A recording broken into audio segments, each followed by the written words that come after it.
Hello. ഈ SSC RRB PSC പരീക്ഷകൾക്ക് അത്യാവശ്യം വേണ്ട ഒരു കാര്യമാണ് ഡിവിസിബിലിറ്റി ചെക്ക് ചെയ്യാനുള്ള റൂൾസ് അറിഞ്ഞിരിക്കുക എന്നുള്ളത്.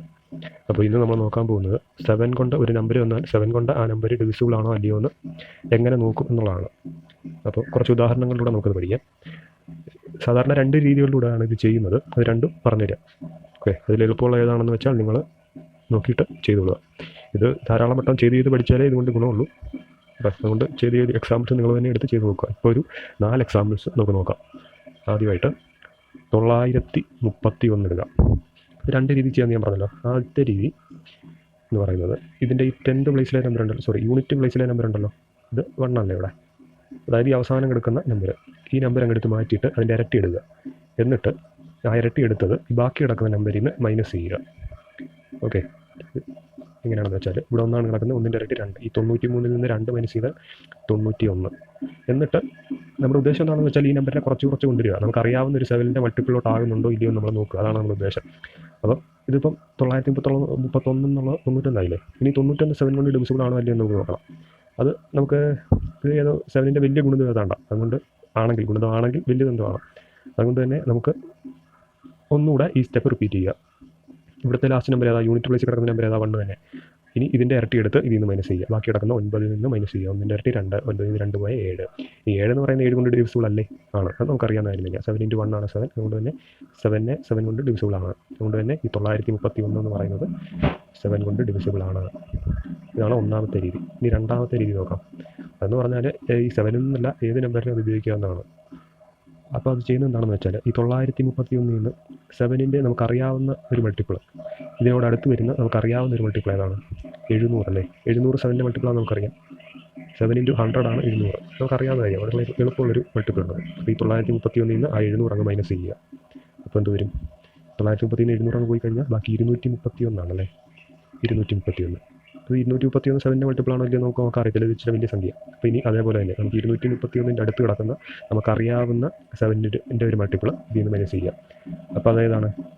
210 7ൻ്റെ മൾട്ടിപ്പിളാണ് നമുക്കറിയാം. 7 × 3 ആണ് 21. അതുകൊണ്ട് തന്നെ 210 എന്ന് പറയുന്നത് 7ൻ്റെ മൾട്ടിപ്പിളാണ്. അതുകൊണ്ട് തന്നെ ഈ 210 ഈ 231 നമ്മൾ മൈനസ് ചെയ്ത് കളഞ്ഞാൽ എന്ത് വരും? ബാക്കി 21 വരുമല്ലേ. 21 7ൻ്റെ മൾട്ടിപ്പിളാണെന്ന് നമുക്കറിയാം. 7 × 3 ആണ് 21. അതുകൊണ്ട് തന്നെ 931 7ൻ്റെ മൾട്ടിപ്പിളാണെന്ന് നമുക്ക് പറയാൻ പറ്റും. ഓക്കെ, 2 രീതിയുണ്ട്. ഇതിൽ എളുപ്പം ഏതാണെന്ന് വെച്ചാൽ നിങ്ങൾ ചെയ്തോളുക. ഈ രീതി പഠിച്ചാൽ നിങ്ങൾക്കൊന്നും പഠിക്കേണ്ട ആവശ്യമില്ല. സാധാരണ ഇതിപ്പോൾ എല്ലാ നമ്പേഴ്സിനും ആപ്ലിക്കബിളാണ്. 7ൻ്റെ ഡിവിസിബിലിറ്റി നോക്കാൻ മാത്രമല്ല, ഏതിൻ്റെ ആണെങ്കിലും. പിന്നെ ഇത് പഠിക്കണം എന്ന് വെച്ചാൽ ഈ രീതി ഓർത്തിരിക്കണം നമ്മൾ. അതൊരു കാര്യമാണ്. അത് പഠിക്കാമെന്നുണ്ടെങ്കിൽ ഇതിനെ ഉപയോഗിക്കുക. ഈ ഒരു നമ്പർ നോക്കാം. 1111 നോക്കാം. ആദ്യത്തെ രീതി ചെയ്താൽ എങ്ങനെ വരും? ഈ യൂണിറ്റ് വിളിച്ച് കിടക്കുന്ന 1ൻ്റെ ഇരട്ടി 2. 111 നിന്ന് 2 മൈനസ് ചെയ്താൽ 109. 109 ആണെന്ന് ഇത് ഇച്ചിരി വലിയ സംഖ്യയാണ്. അതുകൊണ്ട് തന്നെ ഈ സ്റ്റെപ്പ് ഒന്നുകൂടെ റിപ്പീറ്റ് ചെയ്യുക. ഇതാ യൂണിറ്റ് വിളിച്ച് കിടക്കുന്ന 9ൻ്റെ ഇരട്ടി 18. അത് 10ൽ നിന്ന് 18 അങ്ങ് മൈനസ് ചെയ്ത് എന്ത് വരും? -8. -8 എന്തായാലും 7ൻ്റെ ഗുണിതമൊന്നുമല്ല. അതുകൊണ്ട് തന്നെ -8 7 കൊണ്ട് ഡിവിസിബിൾ അല്ല. അതുകൊണ്ട് തന്നെ ഈ 111 ഡിവിസിബിൾ അല്ല 7 കൊണ്ട്. ഈ രണ്ടാമത്തെ രീതി നോക്കിയാലോ. ഈ 1111 നിന്ന് നമുക്കറിയാവുന്നൊരു മൾട്ടിപ്പിൾ ഏതാ അതിൻ്റെ അടുത്ത് കിടക്കുന്നത്? 700 തന്നെ. അതല്ല ഏറ്റവും എളുപ്പമുള്ളത് നമുക്കറിയാവുന്നത്. 700 തന്നെ മൈനസ് ചെയ്ത് കഴിയുമ്പോൾ ബാക്കി എന്ത് വരും? 411 വരും അല്ലേ. ഈ 411 7 കൊണ്ട് ഡിവിസിബിൾ ആണോ ഇല്ലയോ നമുക്ക് നോക്കി പറയാൻ പറ്റത്തില്ല. ഇച്ചിരി വലിയ സംഖ്യ. അതുകൊണ്ട് പിന്നെ ഇതിനെ ചെറുതാക്കാം. 411 നിന്ന് അറിയാവുന്നൊരു മൾട്ടിപ്പിൾ ഏതാ? 350. ഏത്?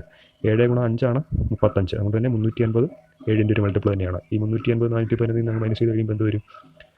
61 വരും അല്ലേ. ഇനി ഈ 61 എന്തായാലും 7ൻ്റെ മൾട്ടിപ്പിൾ അല്ല. 63 7ൻ്റെ മൾട്ടിപ്പിളാണ്. അതുകൊണ്ട് തന്നെ 61 എന്തായാലും 7ൻ്റെ മൾട്ടിപ്പിൾ ആകത്തില്ല. അതുകൊണ്ട് തന്നെ ഈ ഇത് ചെയ്തപ്പോഴും 1111 എന്നുള്ള മൾട്ടിപ്പിൾ അല്ല നമുക്ക് കിട്ടി. 7 കൊണ്ട് ഡിവിസിബിൾ അല്ല നമുക്ക് കിട്ടി. ഇനി ഒരു നമ്പർ ഇവിടെ നോക്കാം. 2534. ആദ്യത്തെ രീതി ചെയ്താലോ. യൂണിറ്റ് പ്ലേസിൽ കിടക്കുന്ന 4, അതിൻ്റെ ഇരട്ടി 8. 253 നിന്ന് 8 കുറച്ച് എന്ത് വരും? 245 വരും അല്ലേ. ഇനി ഇത് നോക്കാൻ നമുക്ക് ഇച്ചിരി വലിയ സംഖ്യ. അതുകൊണ്ട് തന്നെ ഈ സ്റ്റെപ്പ് ഒന്നുകൂടെ റിപ്പീറ്റ് ചെയ്യാം. 5ൻ്റെ ഇരട്ടി എന്ന് പറഞ്ഞാൽ 10. 24 നിന്ന് 10 കുറച്ചാൽ 14. 14 എന്നുള്ള 7ൻ്റെ മൾട്ടിപ്പിളാണ് നമുക്കറിയാം. 7 × 2 ആണ് 14. അതുകൊണ്ട് തന്നെ 14 7 കൊണ്ട് ഡിവിസിബിൾ ആണ്. അതുകൊണ്ട് തന്നെ ഈ 2534 7 കൊണ്ട് ഡിവിസിബിൾ ആണ്.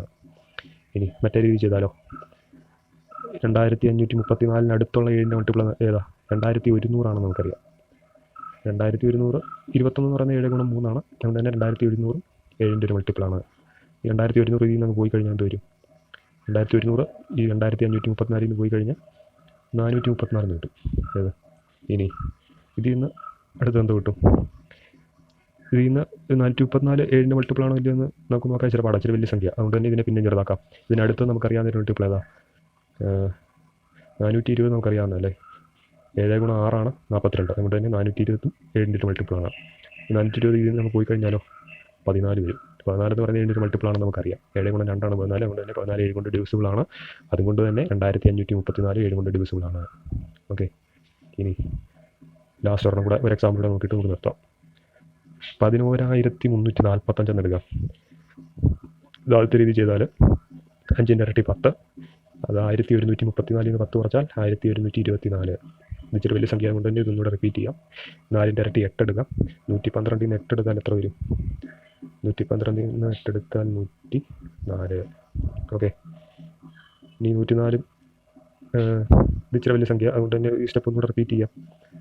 4ൻ്റെ ഇരട്ടി എന്ന് പറയുന്നത് 8, ഈ 10 8 കുറച്ചാൽ 2 ആണ്. 2 ആയതുകൊണ്ട് 2 എന്തായാലും 7 കൊണ്ട് ഡിവിസിബിൾ അല്ല. അതുകൊണ്ട് തന്നെ ഈ 11,345 എന്ന് പറയുന്നത് 7 കൊണ്ട് ഡിവിസിബിൾ അല്ല. ഇനി നമ്മുടെ പഴയ രീതി എന്ന് വെച്ചാൽ ഈ രീതി 11,345. അപ്പോൾ ഇതിൻ്റെ അടുത്ത് വരുന്ന 7ൻ്റെ ഒരു ഗുണിതം ഏതാണ്? 7000 എന്ന് ഇടുന്നത്. 7000 എന്ന് എടുക്കാം, നല്ല ഏറ്റവും എളുപ്പം. 7000 എടുത്ത് കഴിയുമ്പോൾ പിന്നെ വരുന്നത് എത്രയാണ്? 4,345 ബാക്കി വരുന്നത്. 4,345 അടുത്ത് കിടക്കുന്ന ഏതാ? 4,200. 7ൻ്റെ ഗുണിതമാണ് നമുക്കറിയാം, 42 ആണ്. അതുകൊണ്ട് തന്നെ 4,200 7ൻ്റെ ഒരു ഗുണിതമാണ്. അപ്പോൾ അത് ഇത് നമുക്ക് മൈനസ് ചെയ്ത് കഴിയുമ്പോൾ എന്ത് വരും? 145 വരും അല്ലേ. ഇനി ഇപ്പം ഇതൊന്നുകൂടെ ചെറുതാക്കണമെങ്കിൽ 140 7ൻ്റെ ഗുണിതമാണ് നമുക്കറിയാം. ഓക്കെ, അതായത് 7 ഗുണം 2 14. അതുകൊണ്ട് തന്നെ 140 7ൻ്റെ ഒരു ഗുണിതമാണ്.